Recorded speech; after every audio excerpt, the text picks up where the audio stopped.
Hello and welcome to the How2Exit podcast, where we introduce you to a world of small to medium business acquisitions and mergers.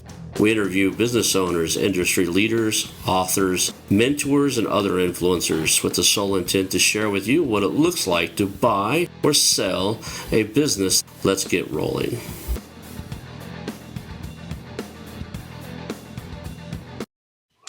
Hey everybody, today I'm here with Sharon Brown. Sharon Brown is an investor, an angel investor too. She's into mergers, acquisitions, and you're actually a speaker. You speak on launching products and growing companies. And I had the fortunate benefit to be in a couple of your meetings that you host, networking with other investors and stuff, and really like the path that you're on. So I invited you here to share that with everybody. So the place I always like to start is just kind of, I want to say your origin story, kind of, I don't ever ask people like, don't go all the way back. If you have a painful childhood, I'm not trying to dig up any old memories or anything, but scabs. yeah, I don't want to peel off any scabs. This isn't a psychology type of, I'm not we're not getting into any type of, self-help or anything. I'm not going to cure anything. So, but yeah, if you could tell us a little bit about, who is Sharon Brown and what's behind you? What do you want to accomplish in life? Yeah, thank you for having me. And we kind of hit it off when we came to the last investor virtual cocktail. So I love that we get a chance to spend some time together. We realized we have the same sense of humor, which was really important, I think. I love a good laugh. Yeah, loving a good laugh. But definitely the investor part is what I love. I love really sharing my background and advisor expertise to help businesses grow in the middle market area. And you mentioned an important thing. I am, quote unquote, an angel investor. I was an angel investor. I do have a portfolio, which I'm really proud of companies that I still am invested in, but I actually no longer invest in stuff. So I have about 9 that are doing the thing, growing, and I'm still seeing some great returns and traction with those. So it's exciting, and everything from SaaS is what I'm really into, but I've invested in the nutrition space as well as delivery last mile. I just find it fascinating. So that's been a great space, as well as AI. And so, in wearables, I definitely had a couple of things as well. But right now, it's all about investing in different areas. And I'm going all in terms of investing in middle market tech and non-tech products and services is really where my background is. So I have a lot of fun with that. So right now, yeah, it's been a lot of fun sort of taking that. Awesome. And I see you're also a speaker. So if somebody wants to have you come out and talk about growing a business, or we'll talk a little bit later about growth through acquisition, because that's what we do here. We're about mergers and acquisitions podcast. But what does that look like? Is it something you're still doing there too? If somebody wanted you to come out and talk to a group and help move them forward in the conversation of growth through acquisition or growth through a product launch, or yeah, it's an interesting thing. I used to do so much speaking because I just enjoyed it, and then it got to the point where it almost became overwhelmed your life, and I realized, okay, I've got to sort of get off this trail. So I still enjoy doing it.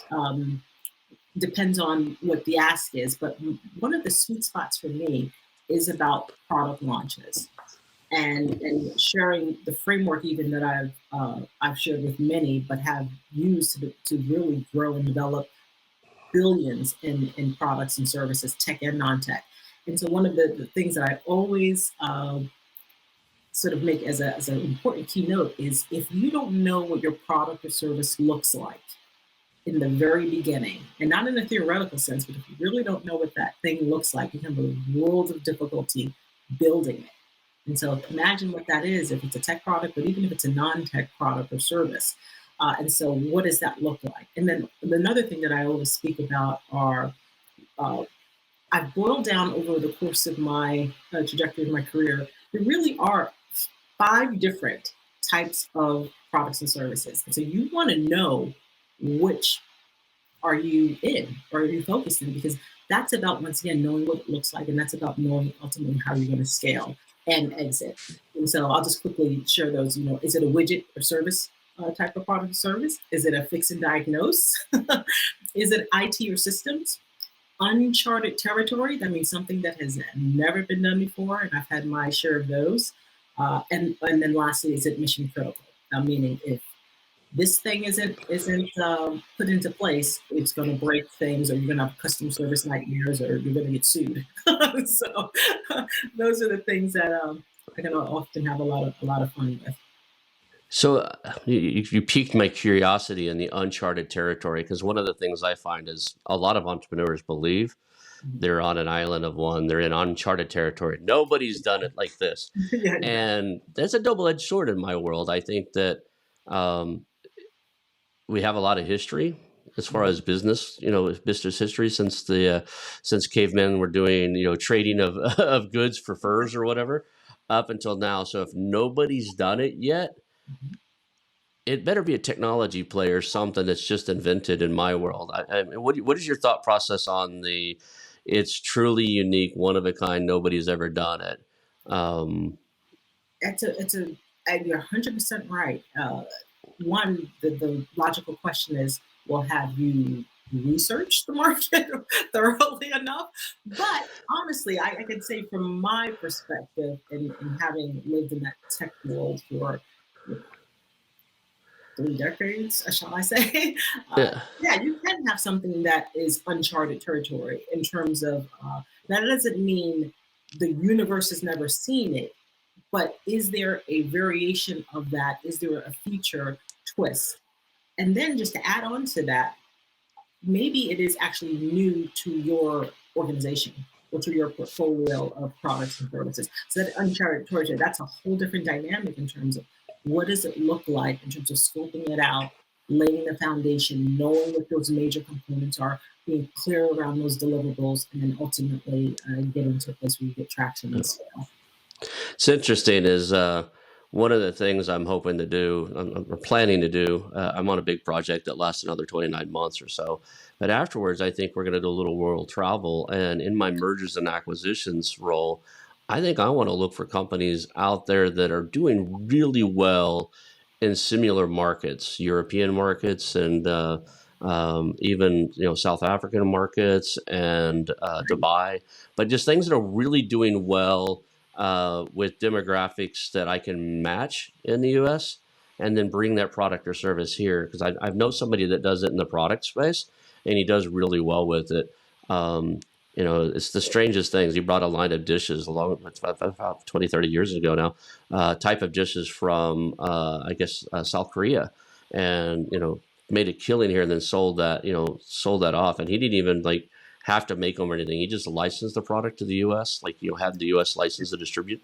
But I'm curious about that. I can see it's proven in one market, but it's not been exposed to others. Or it's a technology play. But when somebody says something's totally unique and uncharted, nobody's done it like this before, I have to ask why. And I think it's probably, when you call it cognitive bias, one of the biggest failures I've ever had was because I tried that, right?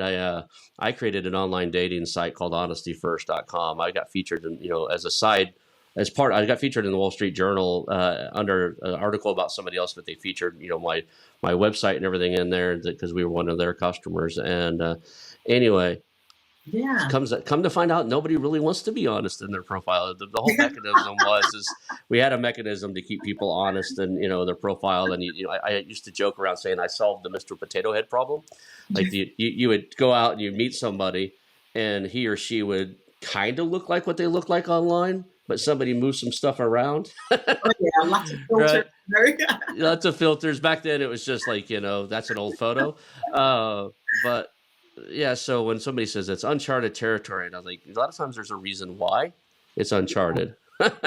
So Yeah. I'm intrigued by that. So And just to peel that layer back a little bit, though, the emphasis is on it might be new to your market, to your particular slice of the market or just to your Hmm. customer base. So to the point of it, I mean, it's not necessarily that it's new to the universe. And a great example of that is AI. So maybe you're bringing in an AI component to a service module Hmm. that's completely uncharted territory in your organization. How are you going to implement that so it makes sense? So those are the type of examples. And the one place that I love to share with folks about that, since my background is in technology, I took a detour after the first that .com bust to actually I launched a skincare line. And I Oh, had no background experience in that area, but it became wildly successful. To my surprise, we were actually featured in the Grammy gift bags. We were in Bellagio hotels, Four Seasons, because it was spa, back bar, as well as retail. So not only uncharted territory for clearly my organization at the time, but then what I soon realized you've got to keep that cranking. You're not just going to, get rich off of selling, cream or whatever it might be. So the twist and the reason why we became, featured in all different types of international media is because I launched something called Black Diamond Truffle, and actually infusing black truffles into the product. So that was completely something I can say in the universe at the time that was not done. And so now interesting. so though you can get my point. The different ways Yeah. of framing it, and really the bottom line is what does it mean in terms of the deliverables you're producing? And I can see using that to really develop your unique selling proposition, right? There you You go. know, even if it's not necessarily like the whole thing's unique, you brought something into it to make it stand out. I can get behind that 100%. Yeah, So another so area that I'm seeing this in my investing world right now is as an investor, I, I have actually a really long background in e-learning. And so one of the things that's come up is what's happening in the world of really being able to search through video and hmm audio and get right to a specific place in that video or audio where the person's speaking. And so uncharted territory and some of the conversations I'm having with potential investment targets are monetizing that, and I'm actually bringing that to the table amongst other things. So it's completely reshaping that particular industry. if you could fix the how well Otter transcribes stuff, that'd be awesome. we That's use it. We use it extensively in one of my projects, and it's not very accurate. wow. Okay. Yeah. Yeah. We're So, going to talk. but awesome. So, one of the questions I always like to ask is, um, knowing what you know now, what is one big, I guess, myth or fallacy that's kind of inset in the space that you're working in that just isn't true and you wish it would go away, right? Almost every industry, almost every space has this like overlying myth that it's either real easy, like real estate, right? I've done a lot of real estate, and it's get rich quick. I'm working on a book called Get Rich Quick My Ass, but you know, it's not.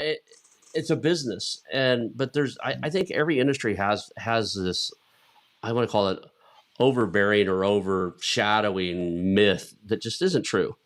Yeah. Do you think of inside of the space you're in now, or are there any common held beliefs Oh, that sure. I that love just that aren't you true? asked that. I love that you asked that, and I have one that will probably make you smile as a fellow investor. Someone reaching out to you and because you're an investor, oh, they're willing to give you millions of dollars. I'm just going to give them millions of dollars for their business, and it's a complete fallacy in terms of understanding what an investor wants, needs, and expects, and how it's really more about a partnership and getting to Hmm. this of understanding the value of the company, and then how it's going to be paid for is a whole different separate conversation. So I Is, do get is, down. Like, that's the thing. it's interesting that I get that one too. It's like, well, I want your money, but I don't want your advice. And I was like, unfortunately, my advice comes way before my money, right? And maybe one of these days I'll have stupid money, but I don't have stupid money yet. Stupid money is where I was like, I believe you could just like, oh, that sounds like a great idea. I'll throw some over there. But right now, I'm still at the stage where I'm cautious about what I get involved with, what I put my time in on, and I gotta believe in the people, number one. And a lot of people, they think it's they pitch their idea. And I was like, I'm not really that interested in the idea until I kind of know who you are and what you're up to, right? What have you done in the past? And if you haven't done it, that's okay. Who do you have on the team that has? Right? I'm working on this huge international project that we've never created a $500 million company, but we went out and found some people that did, because that's critical. It's like to have people that have, I believe in trailblazers, but I also believe in, there's usually, if you're smart about hiking in uncharted territory, you probably get a guide, right? So you don't get lost, right? So, yeah. Um, Yeah. Speaking on guides and stuff, I see you leading these happy hours, and you're just a natural leader in the communities that you partake in. Do you do mentorship and stuff like that for your investor? When you invest in somebody, is it an investor mentor relationship, or is it, okay, they're already doing something great, I'll put some time, energy, and a little bit of money in it, but I don't need to mentor them. Yeah, thank you kindly for that. 100%. It depends on the circumstance. I certainly expect that is something worth my time and energy. And if I'm an equity investor, that sure I dedicate time each month, or certainly that's a thing. But then there's some who are skilled fur long, quite frankly, and so they need less, or require a care to have, maybe a little bit less of that.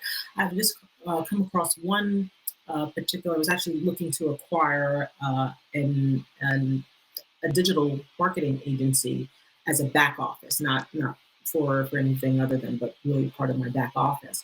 And one of the things that I uncovered is that the owner really, quite frankly, just wants a mentor. She just wants me, and that's not quite what I'm looking for. And at that point, I'm thinking, well, I can just hire an employee rather than one of the counter offers she came back with was, well, maybe we just build a business together. Just actually build a whole new business. But that's completely different. Right. Thing. So I think, I'm definitely not on that scale from an investor standpoint. Happy to build relationships, make friends, but in terms of investing, it's about going all in, and where I can sort of give you what I call my cane, my connections, access, network, and expertise. Mm-hmm.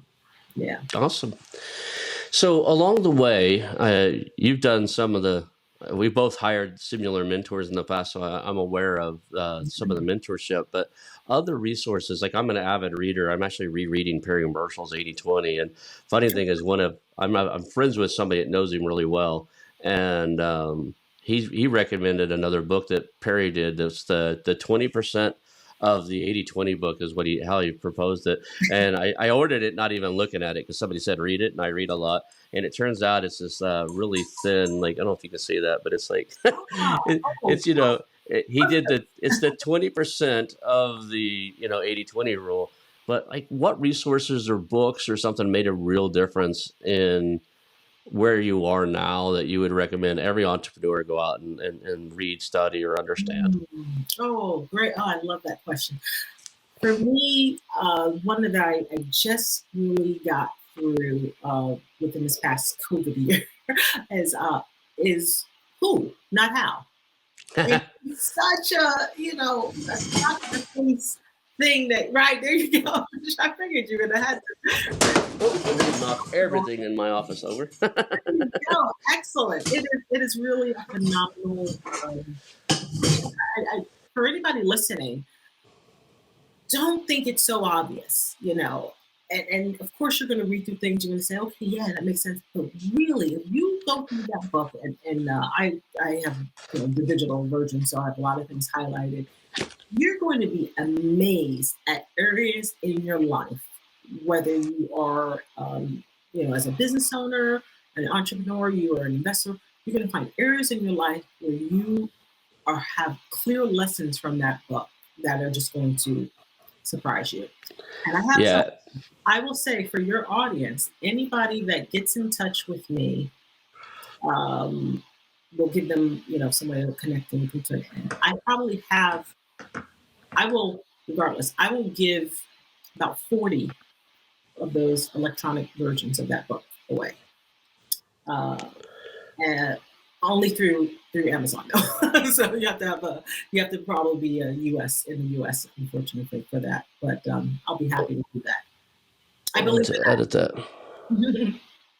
I was trying to edit something and I ended up. So, how do they get a hold of you? So, I normally have a little scroll thing. I'll put it underneath there. But Oh, for sure. those of us listening to the podcast, what's the way they could get a hold of you and to, find out more information about you or take you up on your offer there? Oh, absolutely. So two things. One, you can always go to sharonbrown.co. .co, not .com. So sharonbrown.co. And then another thing that I'm actually holding myself accountable to is actually starting to be more active on my Instagram. I've just been horrible. So find me on Instagram and actually DM me even for that resource. You can just say you heard about me on How to Exit and you would like a copy of the house. So I only have about 40, so first come, first serve on that one. Okay. It's interesting. Do you get Marketing Brew? It's a newsletter for the marketing. Anyway, they were talking about, or one of the newsletters I was on this morning was talking about Instagram and how they are using it to grow their business and stuff. And I thought, man, I spent a lot of time on the other ones. I really should check that out. So it's funny that you bring that up now because I was really like, okay, I've got an account there. I don't use it much. I should go check it out. And they recommended doing a kind of a search on like entrepreneur or whatever your target is, and seeing how easy it is to make connections and reach out to influencers and critical people in that industry. So I got to tell you, it's such a brilliant thing. So one, I got to tell you, I've been all in on Facebook for years in my business, and granted, yes, there's value, and I get it. However, part of my investment portfolio, we've leaned into the dog vertical as well as nutrition, etc. And so one of the things that I acquired was a group that has over 400,000 Instagram followers. And it has been a lightning rod of just awareness of how I was able to get sponsorship within for 3 weeks after acquiring, because all they cared about was Instagram. They didn't care about the Facebook, and that was sponsor and partner after partner after partner. It's almost like a complete reversal of everything I thought and believed around those social media spaces. That Instagram really does have a specific view, and we also have TikTok, etc. But so for my business accounts, several different businesses, we're doing great. But my own personal account, I've been pretty horrible at it. So I need to, oh, cool. yeah. It's interesting is I actually had a friend of mine's teenage. I think I call him a teenage. He's probably 18 or 19 now, but still in the teens. I'm getting old. Everybody seems young to me. This young guy looks at me and says, well, what are you doing on, how do you market your business? I said, we're using LinkedIn and Facebook, and that's how we're reaching out and stuff. He goes, those are for old people. Don't you guys have any customers that are in their 20s? And I started thinking, that's not true. Then I realized, it might be. So I started looking at the demographics, and Facebook and LinkedIn, the predominant, demographics is 40 plus, 50 plus. The young people got tired of mom and dad seeing what they're up to when they post stuff, and they moved off. That's what happens, right? Exactly. Yeah, I hear that's the thing where younger people, they're like, oh, it's jumped the shark, so now it's time to move on to another. It's funny is like he said, well, Facebook's where I go to talk to my grandparents. That's what he said. Wow. I was like, oh, gee, thanks. I'm only 49 going on 50. That guy's done. I resemble that remark. Exactly. resemble it, but proud of it. I'm at Instagram.com, but hey, Sharon Brown. Just can't get it easier than that. Hey, Sharon Brown. So Oh, cool. I'm gonna. Hey, Sharon Brown. I'll look that up. So maybe you and I we can start chatting on there, and that'll start a Yes. conversation there, and that'll be fun. Like, Let's do give me some a friend on there I know. that. Right, So exactly. One good friend. That's all it starts with. Is just one you know, good. you know, it's interesting. If you have an interesting conversation, people will want to join in. So, True. and I'm not even sure. Like, I have to do the research on it, you know. But I will. I'll get active there too. Yeah. So we talked about the books. We have similar reading things. What about people? What are the three most influential people out there that have impacted you in any space in entrepreneurialism? Right. Hmm. Yeah, the one that comes to mind first is Jean Sullivan. Uh, she was a VC. She now does some.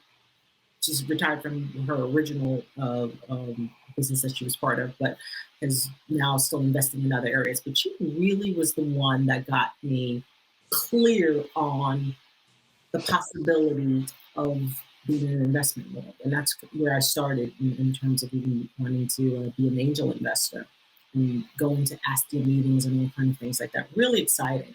And then the other is Tom Patrick, who was my professor at Stanford grad school. And just once again, got me thinking in a whole different way around the investment community. And pretty phenomenal in terms of when you think about how things really transpire for you. I've always been like an entrepreneur, a serial entrepreneur. We hear that term all the time, but legitimately, I was always, cranking out the next thing, cranking out the next thing. And it comes to find out the thing that really fueled me the most was being able to share those experiences and being able to make a mark in any particular industry, and now to be able to do that on scale. And so that's where it all starts from. And then, of course, I think you and I share our admiration for Roland Frazier and more ways and on. So that's what being my theory. Never been asked That's that before, so I'm surprised I came up with that pretty quickly. that's cool. So we all have, people that, we look up to, that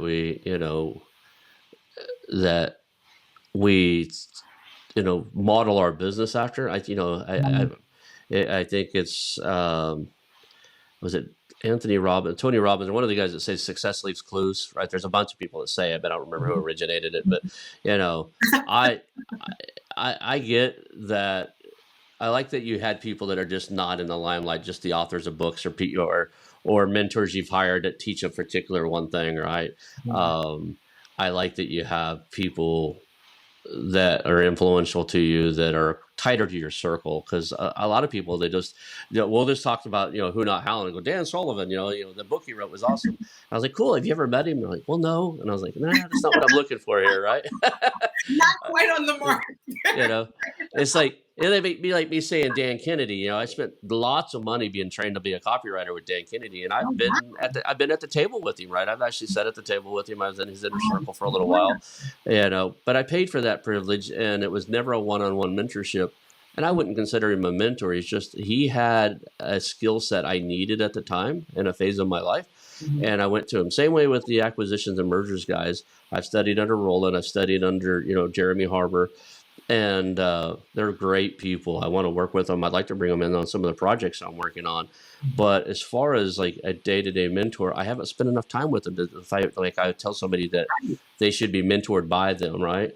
Then there's people out there that I've never worked with that I'd love to be mentored by. Jay Abraham is a brilliant in cross marketing, and I'd love to be on. That might be one of the things on my list is, doing something in one of his programs, right? I've studied a lot of his work. I've read a lot of his stuff. I've watched a lot of his videos, but I've never given the man significant money, and it might be time. So, And it's an interesting thing that you raised, because in some ways there is a distinction between somebody you just are giving money to who do you deem really as a mentor, and something I have often thought about. I've never really took that role seriously and really seeking out mentors and advisors early as I should have. I mean, honestly, even when I had businesses that were, on the cusp of getting to a certain success point, really should have leaned into finding a mentor and advisor. I mean, not just someone you pay money to, right? Because like we all know, anyone's happy to take your money, but Right. you really, pick up the phone and or connect on an email or whatever it might be. And just even about Tom Kazak from Stanford, that was when I was a Stanford dropout. I didn't finish grad school. I did finish grad school somewhere else, but I was actually getting a second grad degree because of his influence. I realized, what am I doing?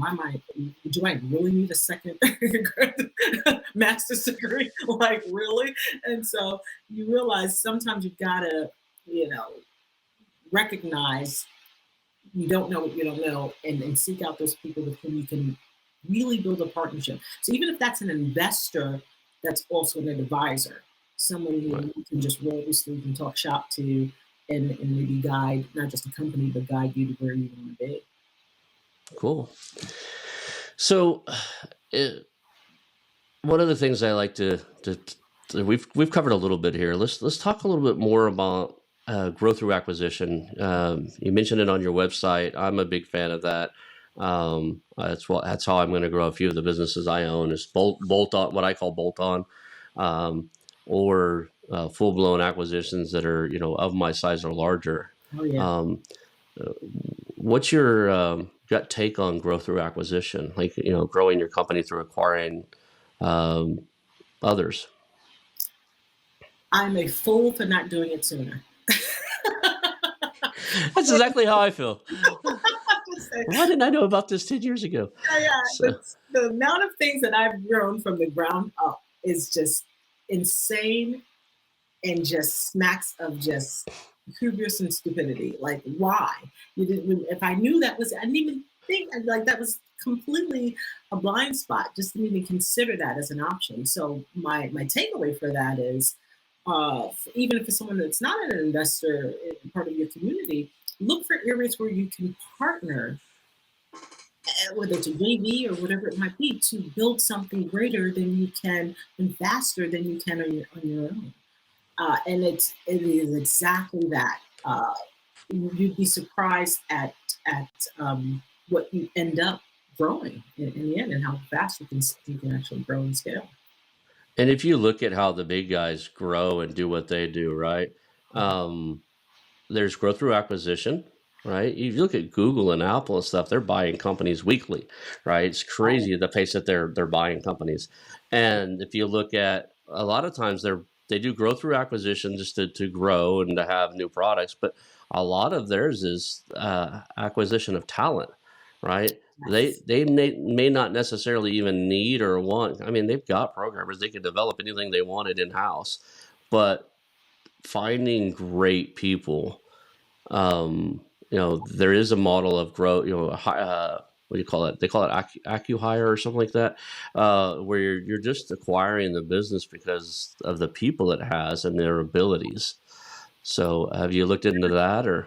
Oh, so you are speaking my language, my friend. That has been and I will share just an interesting story for me over this period, this past year. Um, I put in place, I kind of let go and scaled down another company I had, and to be all in terms of investment. So that's really all we do, invest, and having the right people and putting in the right pipes, as I like to say, and architecture around it, and cranking, doing great, doing great. I had three key people who I've lost because of COVID affecting their families or something. And Mm-hmm. it's, oh my heavens. And so you realize that how much of a benefit it would be to have, growth through growing your team through acquisition versus all these three people with whom I'm referencing were hiring them out the old-fashioned way, as I like to say. So that is something I'm very much interested in looking into. I'd like for it to be less of a headache and sort of just have that, quite frankly, just make things a lot easier. Yeah. What's the biggest area inside of mergers and acquisitions that you're curious about? Like you're still, I mean, there's so much in this space, right? I don't do any LBOs currently, but I read a lot about them and I studied them enough to know that that's not where I want to be. Yeah. But but what areas of the mergers and acquisitions space, buying companies, selling companies, intrigue you the most, and you're still perfecting or still learning, right? You're still staying on that learning curve to make sure you know that new area. Oh man, I can't even say it's a newer. I think it's all of it, quite frankly. I mean, there's a distinct difference from what I've spent since 2012 as an angel investor to Hmm. really going all in just 2 years ago to what I call being an elite investor. And Right. it's wildly different. So yes, I've had some success. I've had an exit as an angel and really love that part of what I did, but it really is a whole new way of thinking, being, and setting things up in the right way that I want them to be. Because, like you, I have on my horizon to do some world travel coming up. Right. So I want to make sure life is riding smoothly. That I'm freed up to do the things that I really want to do and the way I want to do them. So for our listeners, right? The listeners are on here. They're here because they're either wanting to buy businesses or they're considering selling theirs. Mhm. Um, and if you're considering selling your business out there, either one of us are very interested. You can contact Sharon or myself. You know, it won't hurt my feelings either way. So Right. I have plenty. There's plenty out there. So if you resonate with what she's saying and stuff, reach out to her about what business you have, and if it lands with me, then I'd love to. We both have a huge network. So if we're not the buyer, we definitely know probably someone who would be. And I'll speak for myself, but it doesn't bother me to go, hey, this isn't the right fit for me, but let me reach out to my network and see who can help you out. And I imagine from your personality, you'd be in the same, Yeah, I have done space. quite a bit Yeah, already. yeah, It's, yeah. yeah, yeah. So that's cool. What would you what would you consider most important for somebody who's listening to this and they're thinking about, okay, I want to do something else, or it's time to retire and I need to sell? Ooh, What do you think's most important for them to start getting into order? your financials, please. I'm having those conversations, and trust me, I get it. I've been that entrepreneur, and you have stuff all kind of ways and places. Just start that process now, and more importantly, uh, take the step where it doesn't have to be all on you. find find out who you can just give your bookkeeping over to and get that straight. Then it goes to an accountant to get that straight. But really, that is everything. You want to be to a place where you get on the phone, if you call, contact me, you contact Ronald, and we say, yeah, great, let's connect. One of the key first things we're going to want to see, well, let's take a look at their financials. So you want to be able to just send someone a link, but pop those financials into wherever they might ask you to do, and you're done. And so not having to just have to figure out where stuff is and it's all on different systems and it's in that's just going to frustrate you. It's going to delay the process. And let me emphasize, it will delay the process beyond anything that's necessary. And so just my encouragement is just to start that process, but recognize you're not alone in how frustrating it can be if that's not your expertise. Don't do it if it's not your expertise. Hire somebody, for a few bucks an hour to just get the bookkeeping in order so you can free yourself of that and ultimately get your business sold so you can move on to the things that really matter in your life. We're going back to the who, not how, right? The Okay. we're not authorized to promote Dan's book, Brilliant. so Yes, yes, we're yes. not affiliates or anything else. But we're That's great. both big fans. Yeah, yeah. I think that finding a who to do your accounting, if you've been doing it yourself, is critical. Your accounting, your numbers, is as much a part of selling that business or more than almost anything else, right? You Yeah. could have the greatest people in the world. You could have a business that's been in your family for dozens of years. I have an example, right? I looked at a company last year, been in their family for 60 plus years. Wow. And the typical story is the first generation builds it, the second generation maintains it, and the third generation starts to destroy it. That's kind of the path they're going down, by no fault of their own. But it's a problem, right? And their accounting was so bad. By the end of the picture, I pretty much had to slide an offer over the table that says, "Look, I'll give you $1 today, and I'll take over your $4.5 million worth of debt. We'll pay it off in the first 36 months." It was a $12 million facility. Like, they were doing $12 million a year, and they were only churning out, I want to say, less than $100,000 worth of profit. To be nice, they were burning through cash. And my thing was, I looked at that and I found another one similar within about 50 miles that was for sale, and they were running really well. 30 or 5% profit margins, 18 people instead of 60. They were only generating about $3 million a year on it. But my goal was to buy them both and have the little guy manage both. The team at the little manufacturing facility. Manage both, because one was efficient and really good about keeping their profit margins right, and the other one was, give everybody a cell phone, pay for everybody's lease payment or whatever they were doing. It was just crazy where that money was going, and I wasn't certain at the end that there wasn't something else going on, because they had some history. Hopefully, if they're hearing this, I'm not saying your name for a reason, but there was some history in their family with embezzlement, and I wasn't positive that it wasn't happening. The books were such a shamble, you couldn't tell, and that's not okay, right? So we went in. We did make an offer on it, but we went in like $1 down. We'll take over your debt, and in the first 45 days, I'm going to bring a team of forensics accountants in. We're going to fix your books. We're going to clean them up and make them right. It's going to cost me some money. But if it's too messed up, if they can't fix it, I get to hand it back to you in the first 45 days. So I had a rollback clause or an unwind clause that said, I might want my $1 back. Everybody has ghosts in their closets, or where they say skeletons in their closet, right. But not everybody. Funny money is one of those you want. Yeah. So I'm a big believer in that. The second thing I would say for a lot of operators is, if you think you're a critical part, like the one of the ladies running this, she kept telling me, "Well, I don't think this business can run without me." I was like, "Then you don't have a business you can sell." Right. And it's funny, is the people who really say that are the ones that probably I can replace fairly quickly. They're not as critical as they thought they were.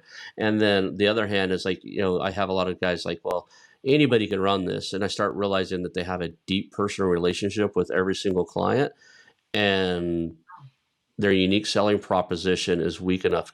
Things like commodities, even the pest control business I was telling you about earlier before we got started the recording, that's almost a commodity. So if a business owner is got a deep personal relationship with it, and that business owner leaves, there's a good chance that those guys are just going to go find somebody else at the cheapest and hope they like him, as opposed to sticking with the brand or the name or anything.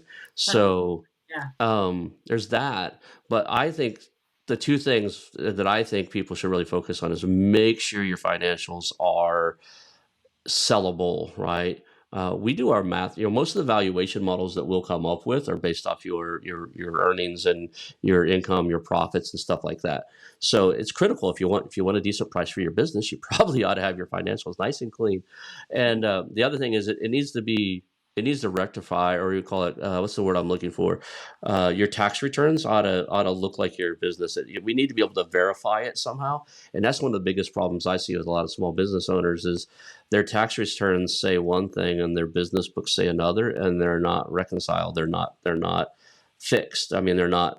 I get it that you run them differently, but the process should be that when a tax accountant does your taxing, that your taxes, that goes back to your business account, and you can see the correlation between the two. That there's adjustments made and things are fixed and correct. I don't want to say fixed, because that sounds like it could be shady. They're correct, right? They're accurate, and that's one of the problems I see. The other one is build your management team, right? And the way to do that is, I forgot which one it was. One of the books I read recently talks about, if you're ready to sell, tell everybody you're going on vacation in like 30 or 45 days. Take a week off, and then Don't let them, like if it's not burning down, don't call me. All Wow. right. And then we'll come back and see what's undone and then train somebody how to do that. And then, wait another 30 days and take a week and a half off. And he said, that the process is by the end of the year, while you're prepping yourself to be, acquired, you should be in the office, 1 day, 2 days a week at the end of that year, and everybody else should be running that show.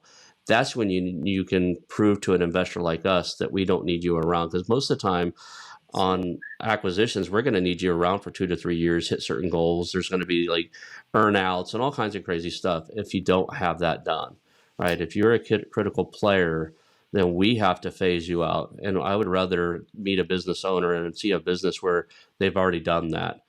They've built the team, they've trained the team, they've phased themselves out. There's actually a statistic. I love all those things you noted. There's a statistic that businesses where it's not owner dependent actually perform X% better. And I don't want to misquote the percentage, but I will post that on my Instagram for anybody. Awesome. I'll find you there. Yeah, exactly. It's phenomenal when you see that kind of thing in black and white.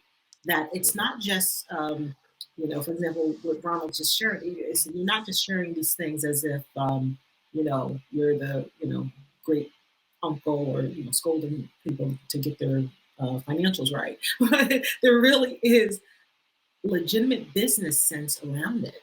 And so one of the things I think, if you circle it back, why is that the case for maybe whatever percent of businesses that are just having difficulty keeping their financials in order? And sometimes it just goes down to shame, and the challenge of getting that together and then you're commingling personal or business. Fix that. Just take one step and then another step and then another step.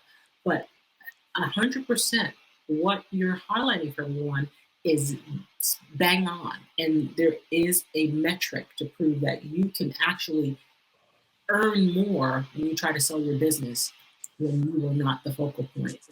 It's not dependent on you. Absolutely.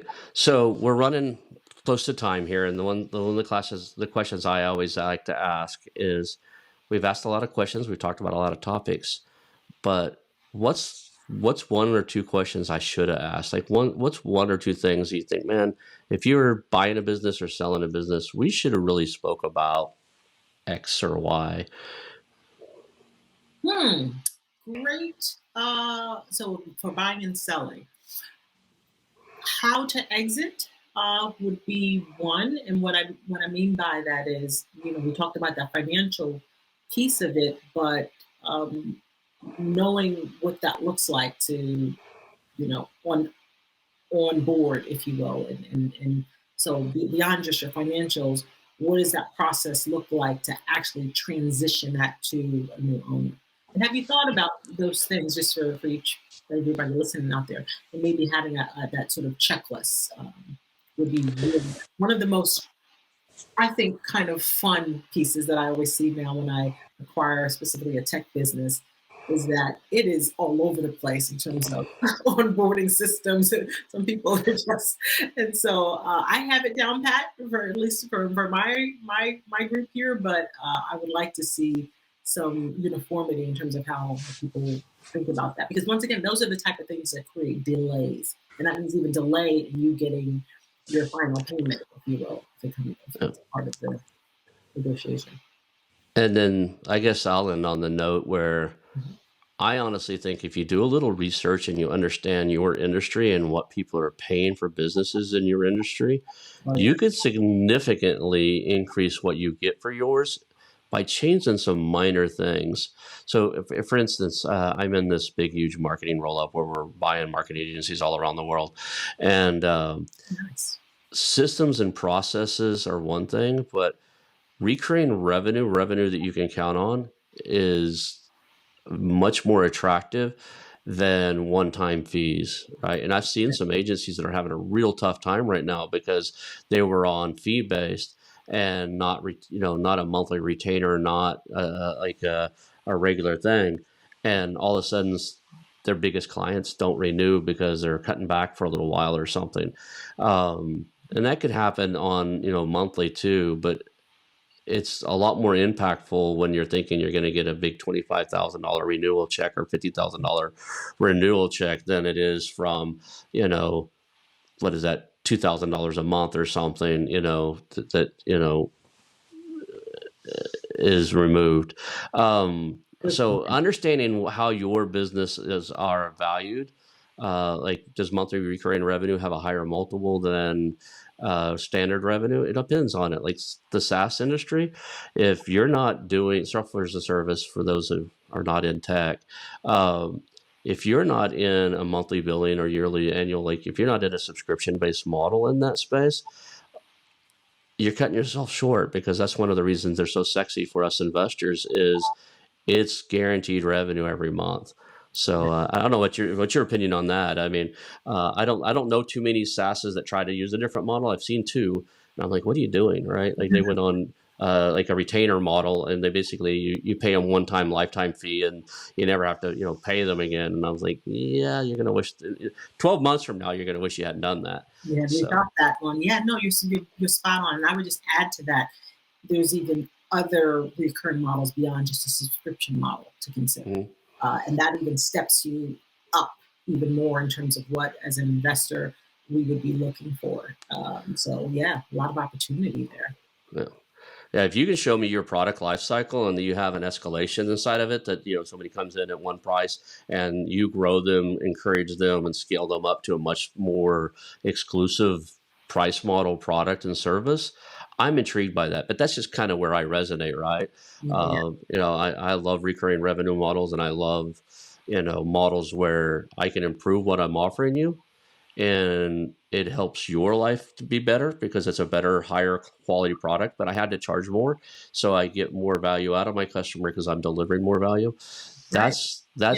That's intriguing to me. And there's a lot of industries you can do that. There's a lot of That's why you see on almost all software as a service, you have the standard plan, and then the average plan, and then the business plan, right? There's a reason why some people need more features, and those features take more time for that company to support, program, track, grow, make sure they're what the customer needs, so they deserve more for it. But Yeah. I appreciate your time today. Is there any finishing notes? Like, one more time, tell us how we can reach you. Oh, absolutely. SharonBrown.co. And then on Instagram, hey, Sharon Brown. Doesn't get any better than that. So my to-do is I'm definitely going to post that percentage in terms of what we talked about for your business, but also feel free to reach out to me, hey, Sharon Brown on Instagram, and DM me, and I'll get you a copy of that, the who, not how, as well as you can also do it on SharonBrown.co. I would not miss that opportunity if I didn't have a copy of that sitting there. The other, before we finish up, the interesting thing that I was told, I actually have a performance coach who is now a friend. So he started off as my performance coach, keeping me at the top of my game, and now we're really good friends. And he still busts my butt, every once in a while. He just does, like, he's a retired Marine, or not retired, I guess. Marines never retire. He was an active duty Marine. He's now he's a civilian. I don't know what the proper phrase is. They get offended if you call them a retired Marine or something. Oh, yeah. But anyway, it was him and one other guy. They said, well, you read 5-6 books a week sometimes, because I drive a lot and I'm listening to audiobooks. He says, but you don't implement the stuff. So that took that to heart. So now, instead of, I focus on one subject for about a month to 2 months. I really study it and implement it. Like the 80-20 rule with Perry Marshall in his new book, and the who, not how. I did those back to back because they build on each other. And I'm out interviewing VAs and virtual, like, who can I bring in to do some of the stuff that doesn't require my time, Oh, yeah. but I need done. I do it every day, or I should do it every day. Sometimes I drop it because there's more fun stuff to do than what I should be doing. So all those, I'm looking at all those, and I used to have the model. I used to joke around even and say, like, I would outsource brushing my teeth if I could get somebody to show up at my house at the right times of the day. But I fell out of that somehow over time, and I'm really getting back into, like, the who, not how. And there's a thing in that book that's called an impact filter, and it's critical for the who, not how. It outlines who you're looking for, what you want to do, what are the measurements of success or for failure for them, and then what is the impact on your life if you did it, and what's the impact on your life if you don't do it. and what's the impact on the world if you do it, and what's the impact on the world if you don't. And that's a critical thing to do. I write those up now. I actually keep them. I actually have to stack them over here underneath the stuff on my desk. If I'm about to hire somebody or interview somebody, I make sure I have an impact filter written, and I give it to them, because this is what you're going to be measured against. Like, this is who I'm looking for. Here's how I'm going to. There's 8 points on there to measure success or failure. Here's what you're going to be measured by, and are you willing to accept this? And you get buy-in from them on that. So I've read the book. It's the first time I've done this. So yeah, I love it. I love it. You retained some good nuggets out of there too. So that's fantastic. Cool. Well, I think we'll wrap it up then, and I appreciate your time. And